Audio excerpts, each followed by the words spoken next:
Well, this is a story of survival as we're hearing from a man who was trapped for 8 days in the North Georgia mountains. He had a broken ankle and no food, and he even had to crawl to a creek to get water. Channel 2's Brian Mims live in Gainesville today. And Brian, you talked to the man from his hospital bed. What an incredible story. He shared his story this afternoon here at Northeast Georgia Medical Center. Kirk Winterstein lives in Cumming.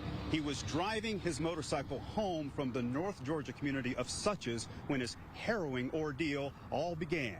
On that particular Saturday. On that Saturday in late March, Kirk Winterstein, 68 years old, figured he'd take the long way home through the mountains. Thought he'd test his ability to drive on rough dirt roads. But then he hit that slick mud patch. That bike came out from under me and landed on the back of my leg.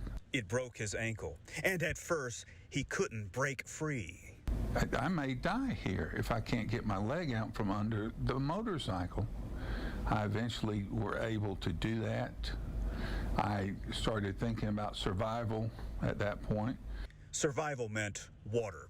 A creek flowed nearby. He crawled and rolled his way to the creek bank to drink, but he had no food, he had no cell service, and for 8 days he had no signs of another human being. All those days I would yell for help.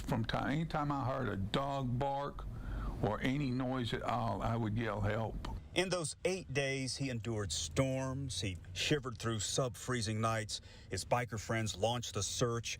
He says he remained optimistic that somebody would come along to rescue him until about the 6th day. I won't say I wasn't optimistic, but I was to the point where I said, you know, this may be the time that God takes me, these last 2 days. But on the 8th day came the sound of other bikers. They saw his wrecked motorcycle. They heard his cries. And they said, there's somebody down there yelling at us. Kirk Winterstein was now coming home.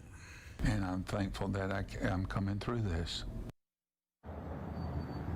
Wow. And now he just wants to express his deep gratitude to the motorcyclist who rescued him and to everyone who was involved in his search. He still has some physical rehabilitation to undergo, but he is otherwise on the mend.